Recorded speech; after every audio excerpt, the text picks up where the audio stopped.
So hello, I'm Renee Brown. I'm the current president of SWCA. And this presentation I've titled Training Techniques for Younger Tutors because I work at a middle school. So I run a middle school writing center.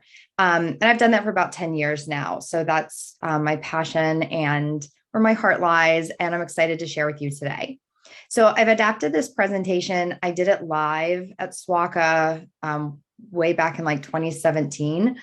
So I've adapted it to kind of talk about what I do now that's a little bit different. I've added some online things that hopefully will be helpful to people. But I really have two goals here. Obviously, I would like to broaden your arsenal for the strategies that you can use with your tutors. But I also really want to use this to advocate for more centers that are including younger tutors. So we have a couple member schools that are like 6 to 12 buildings, or maybe you have a middle school that feeds into your high school, or maybe your center has like a policy about no freshmen. So I'm really hoping that through this presentation, you'll also see some of the benefits of starting one of these centers, whether it's writing or peer tutoring at the younger grade levels, and how that can impact all of us in positive ways. So I'm going to invite people who are live with me to hop into this very basic Jamboard that I have created. Just for the confidentiality of people who are participating, I am not going to be sharing that screen so that your responses are not being recorded. I'm going to monitor responses on a separate screen. For people who might be watching this later asynchronously, the first question on the Jamboard is, how confident do you feel about creating effective training strategies? So I'd just like everybody to take a moment and kind of reflect on where you are right now. I'm feeling very confident about how I train my students. I feel somewhat confident, or I'm not very confident in how to train tutors.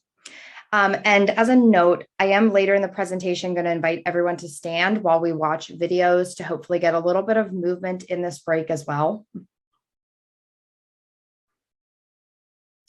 So again, for people who are live, if you can maybe add a sticky note with your name and kind of move it around to give me a little bit of indication of who's here.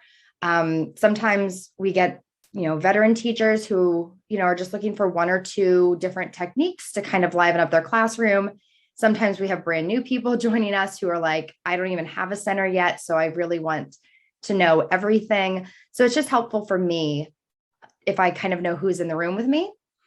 And as I said, if you're watching asynchronously, just kind of reflect and figure out, what do you want to get out of this presentation? Are you, again, feeling pretty confident and just looking for maybe one or two new strategies, or are you hoping to get it all?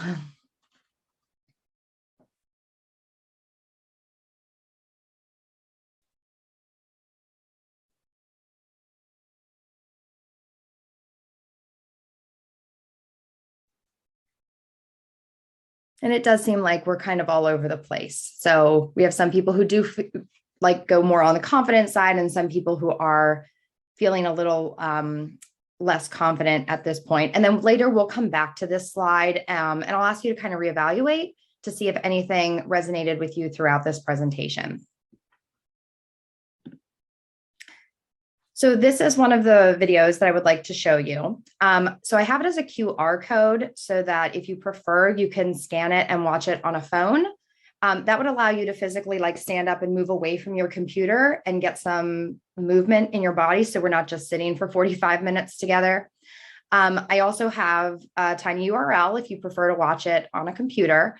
And Stacy, our my co-president, or I feel like she's a co-president, our vice president, is dropping things into the chat for me as well. So this is an overview of my center. I've asked my tutors to kind of give a tour and a quick, like 2-minute, what do we do?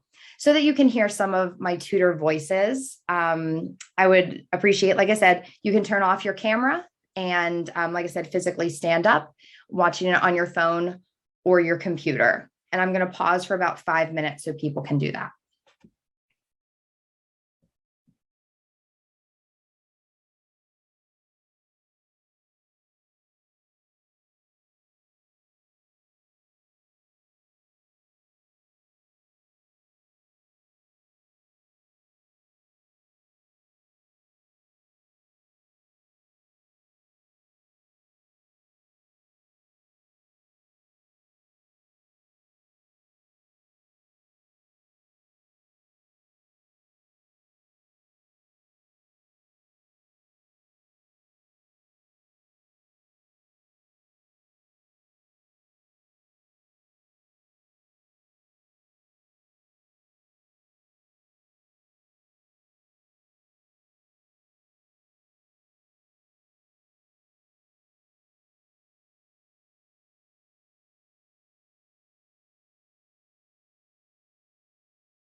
If you could give me either an actual thumbs up or a digital thumbs up, if you had time and were able to access the video, that's helpful for me if I can move on.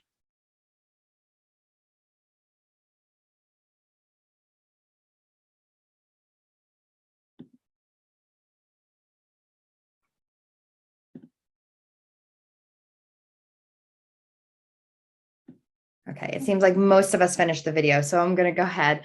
So just again, a little bit of context. I established my center in 2011 after fighting for it for 5 years. We are just south of Pittsburgh, and every year I have somewhere between 10 and 20 eighth graders that I train, and I call them writing coaches rather than writing tutors. We are open the last period of the day, which is a school-wide study hall. So rather than having a traditional study hall, my coaches come to me. I train them for the first about 6 weeks of school. And after that, we're open period 11. And as you heard in the video, we also go into classrooms with like a rent-a-tutor kind of strategy and help that way as well. So a quick overview. I'm actually going to start with resources because if you haven't gotten these texts, that's a really great place to start. That's where I pulled mine from, or where you can find a lot of my materials. Then I'm going to go over some strategies and activities you can use, and then we're going to have some time for reflection at the end. So when I was planning my center, I relied on the Bedford Guide and the Guide for Creating Student Staff Writing Centers. When I started, those were kind of like the bedrock texts. So if you have not read those, or if you're not using those, that's where I'm going to point you first. Those are like the ones where you can pull such great resources from. The last one that I have listed on the screen is our own publication. It's the SSWCA Toolkit. It was put together by, there's about 12 different authors and maybe another 20 contributors who sent in resources. So a lot of what I'm presenting today, I created based on the Bedford Guide and Rich Kent's book, but you can find copies of a lot of this stuff in the SSWCA Toolkit as well. So those are the 3 places that I would say, if you want like grab and go materials, that's where you should probably start. So when I'm working with younger tutors, I really try to break it down to manageable steps. So we have a 3-step process. We greet the client and we're going to gather information. The alliteration often helps with younger kids. And then for the majority of a session, I tell them they're coaching, not correcting. So it's coach, don't correct. And then at the end, they have so long and survey. So when I'm training my tutors, the first thing we really do is we go through these like 3 main steps.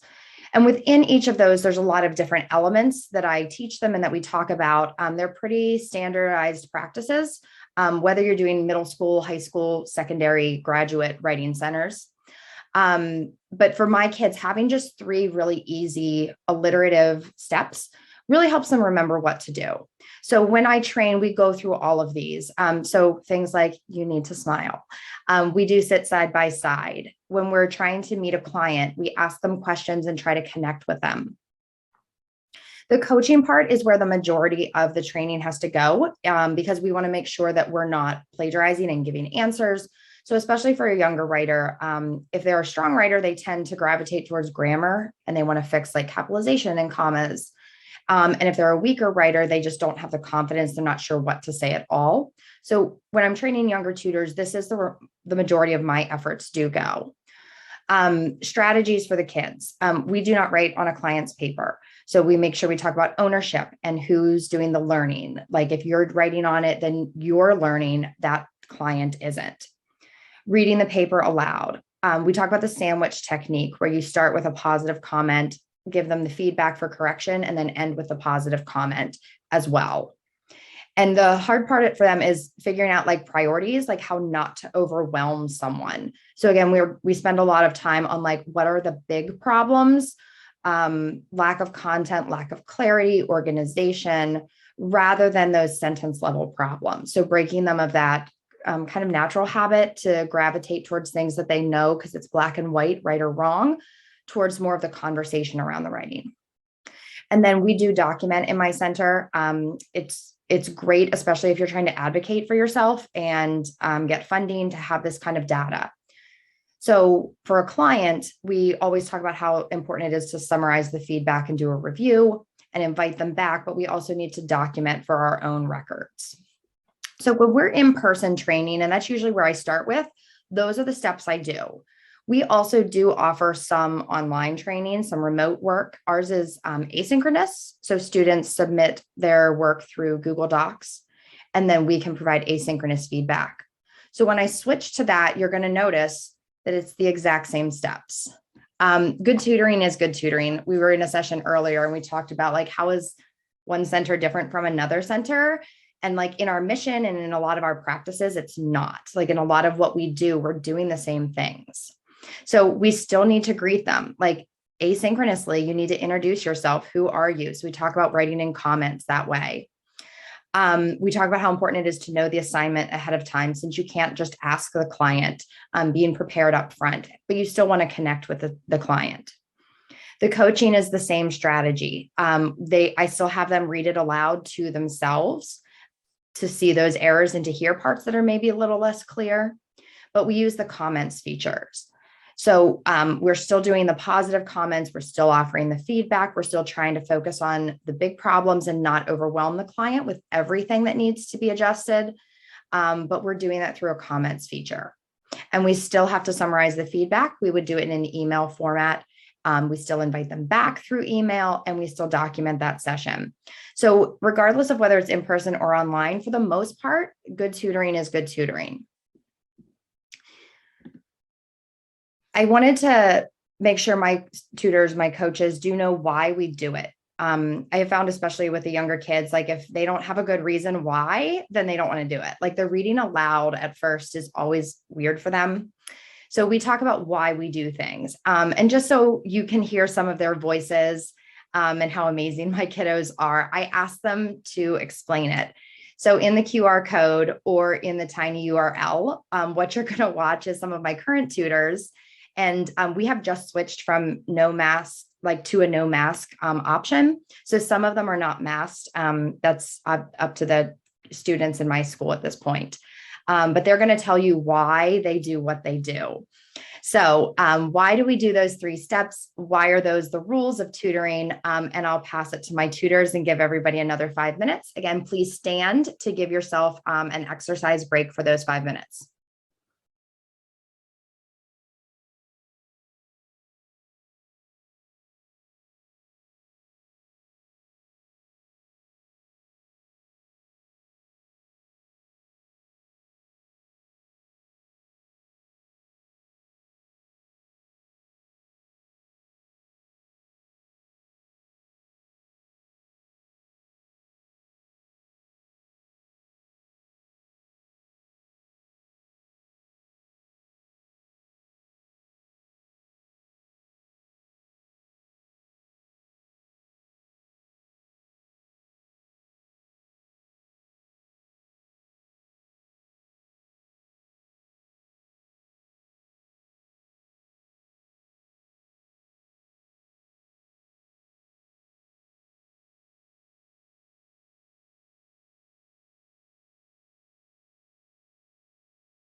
I'm going to ask again for a thumbs up if you're ready to continue.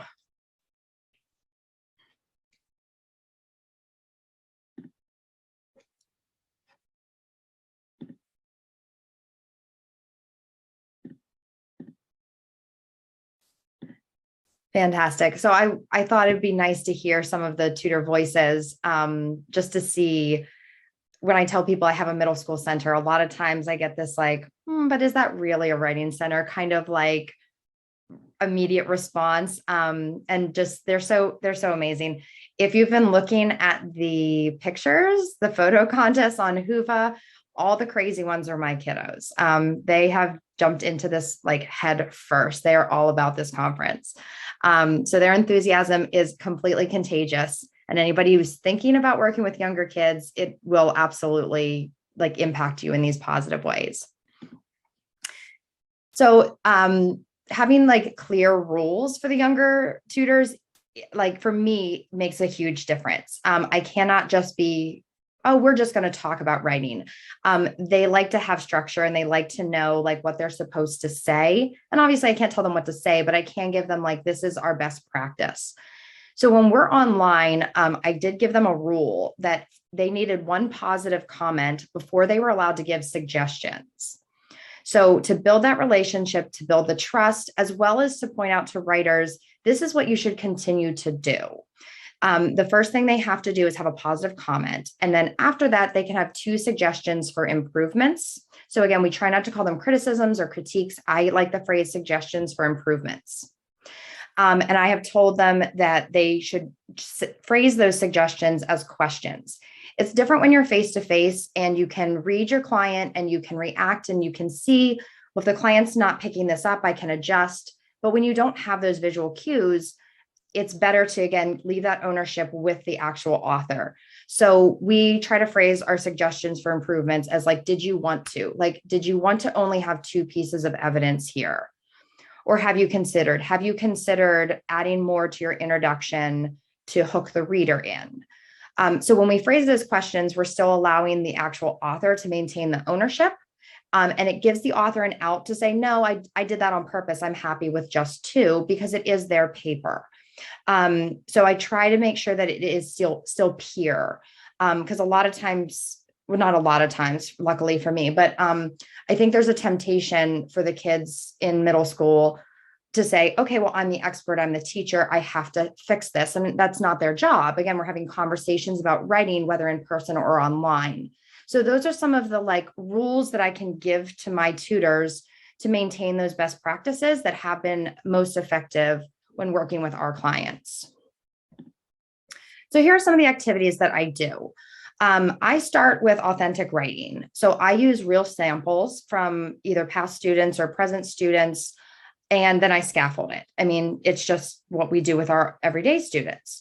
So I'll bring up a model of a student paper, and then I will model, this is what I would say to the client that I like. Here's how I would do my sandwich of positive feedback and then positive. The next step would be a group markup. So whether you have families or whether you just want to pair them up or allow them to pick their partners, but they would get a new piece of authentic writing and they would do the same thing and share out. And then they get some samples on their own. So if you have authentic writing, I think that's the best place to start because it lets them see the level of paper they'll be working with and the actual kinds of mistakes that students make. It also gives us as directors a chance to show them those priorities. Like, yes, I've noticed that the commas aren't great, but I also have noticed that they don't have the answer to the teacher's question, which is the bigger problem here. And I want to prioritize that.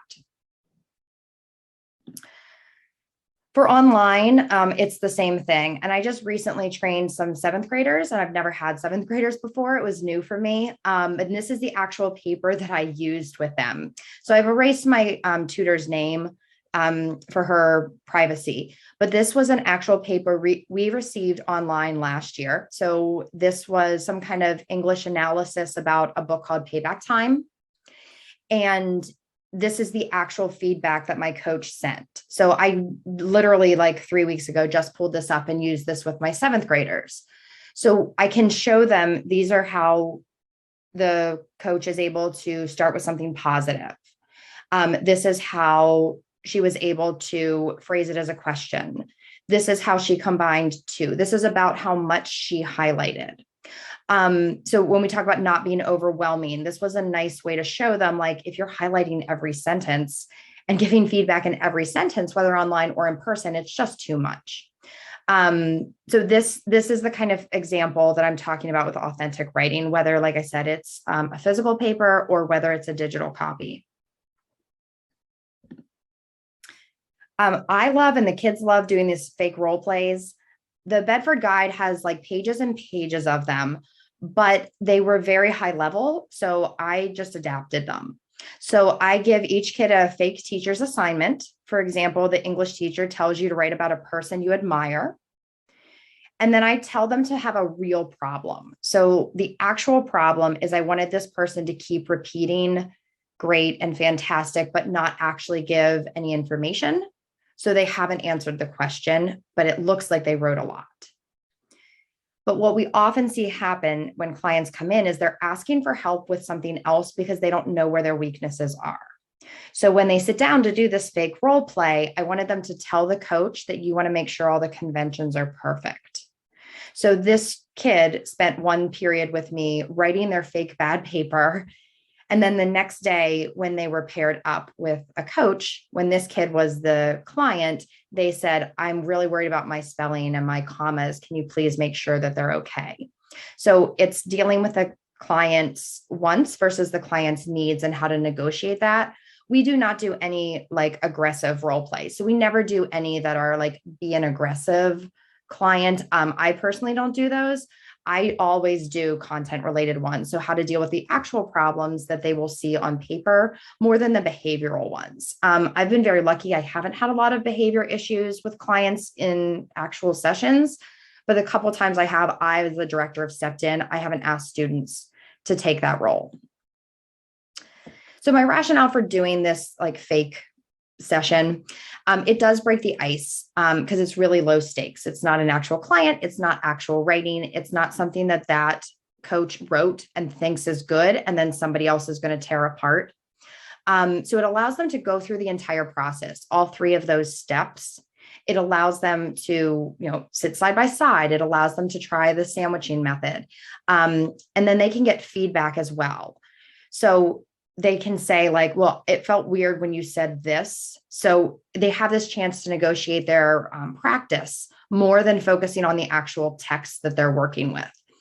So I think that kind of an activity for younger tutors is a really nice way to start into this. This activity is my favorite. I do it at the very end of my training, but you need trios. So you ask each coach or each tutor to bring in a real essay that they wrote. So we go from looking at clients' papers together to doing a fake paper to go through our process to now, okay, this is me. Like, this is something I actually wrote. I always fishbowl it first. So I always pretend to be a coach or a tutor first to show them how to do it. And then in the trios, one of the people will be the actual coach. One will be the client with their actual paper. And then the other one is an observer. And I give the observer like a checklist of all those things, all three steps. And, did they not write on the paper? Did they read it out loud? Did they invite them back at the end? So the client just gets to be a client. They get a little bit of feedback on their actual writing. The coach gets to go through their process in a more natural, less goofy sense. And then the observer has like no stake in it. So the observer can literally just say, you forgot to do this, or I noticed you only did this. And then they rotate so that all three get to play all three parts.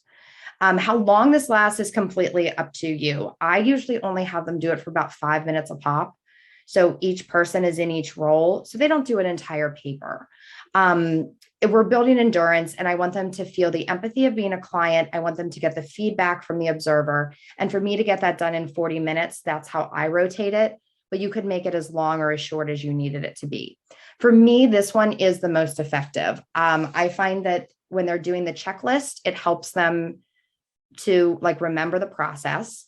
And when they get feedback and are giving feedback to each other, it sticks way more than when I do it. So it's like peer coaching on how to peer tutor. And I have a video for this as well. This one's a little bit older. So I used this one in 2017. So this is a pre-COVID one. But I asked them to please tell me how they felt before their first real session. And then I recorded them again after. So you're going to hear them very, very nervous. And then you're going to hear their after first real session based on our training schedule and how they did. So just as before, if you could either use the URL or the QR code and stand up, give your legs a break, and I'll be back in 5 minutes.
Thumbs up for me if you're ready.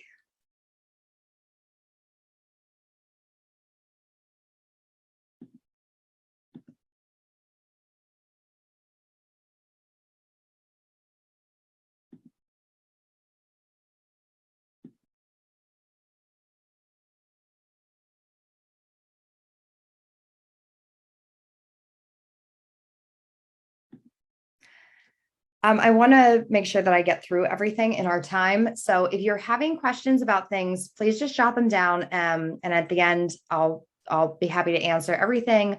I just am very aware of the time and want to make sure we aren't cut too short.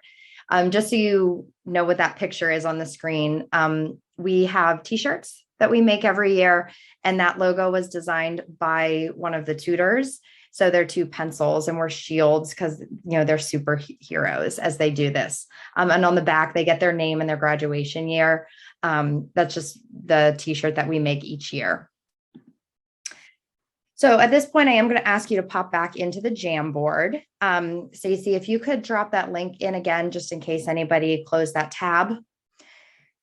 In my experience, younger tutors, whether we're talking about middle school and ninth graders, or even like 10th, 11th graders, like first-time tutors, they're going to need repetition.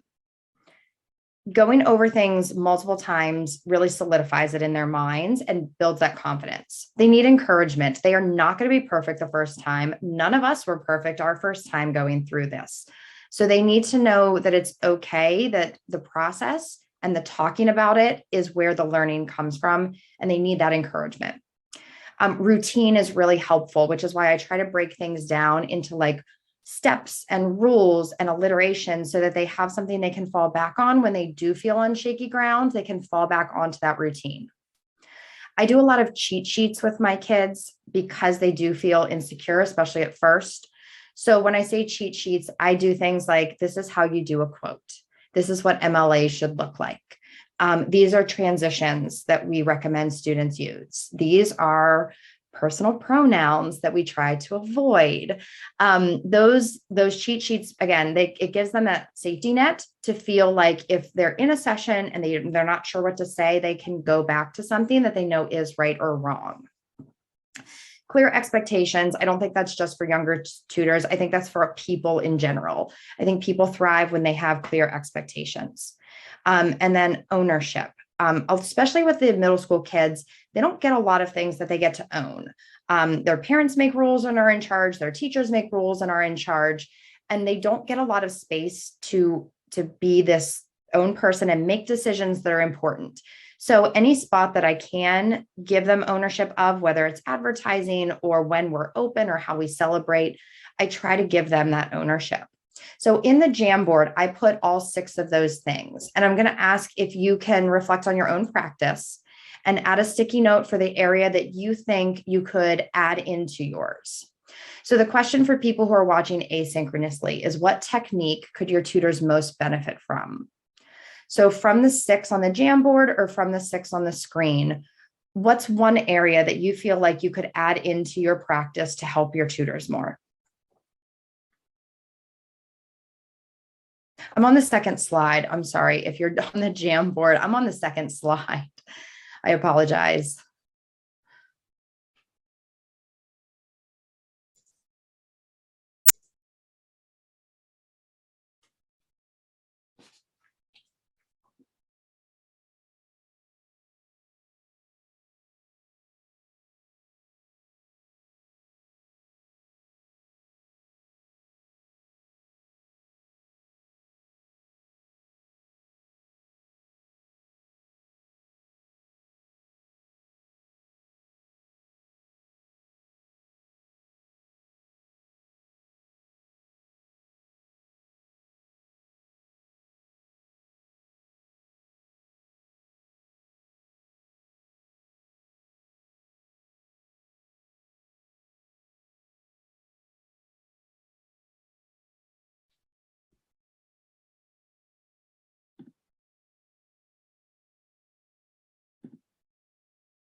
As if that weren't enough, right? As if we aren't balancing enough as directors.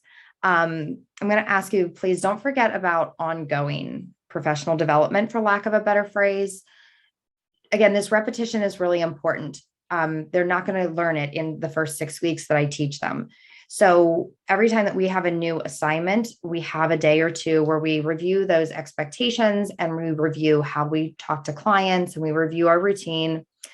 The idea of students keeping journals and then having roundtable discussions. I've done that and it's been successful pre-COVID. everyone had to ask a question. So I told them, if you don't have a question, you make one up. But even in their made up, like, what do I do if I think someone plagiarized? Even in those made up sessions, we have really great discussions about how to be a better coach. Conferences one-on-one are another great thing if you have time for that. There have been years when I've been able to do those. There's been years when I haven't been able to do those. But those are the kinds of strategies that help students continue to grow throughout the year.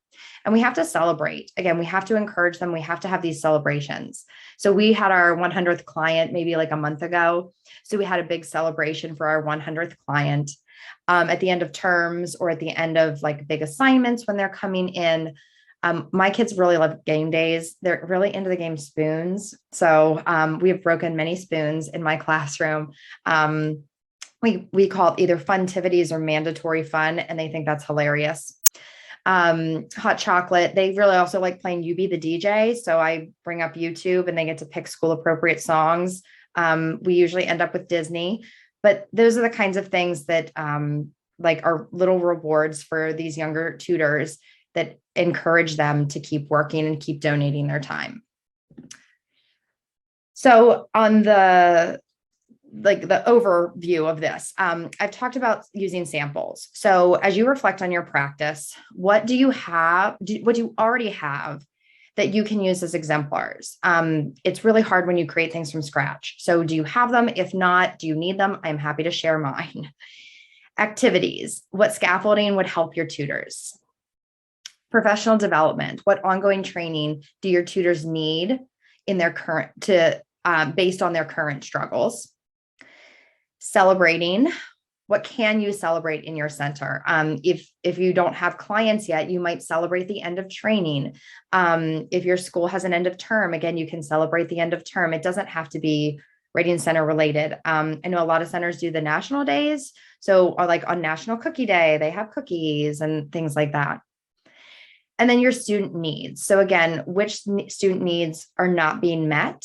The repetition, the encouragement, the expectations, and then how can you adjust that? So if you pop back to the Jamboard for one last time, the third slide has these 5 items.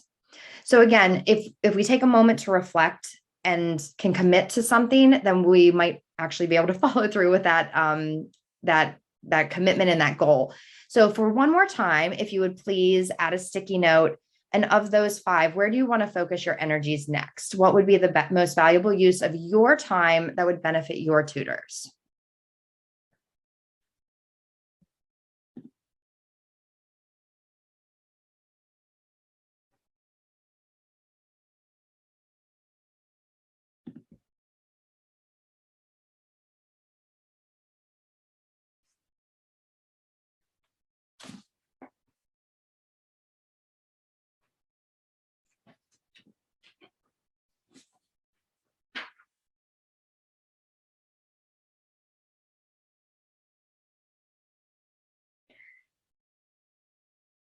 And while you're there, if you go back to the first slide,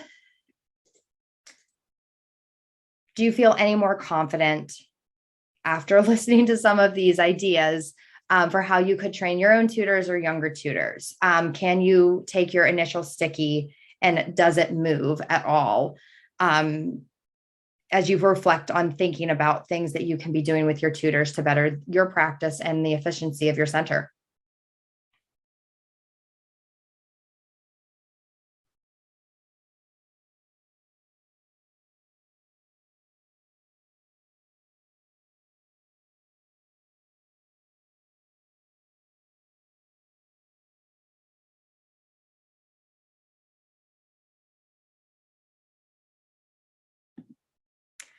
As I said, I'm happy to share the materials that I have.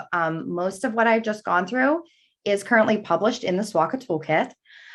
In the middle school section is my training handout and my packet from pre-COVID.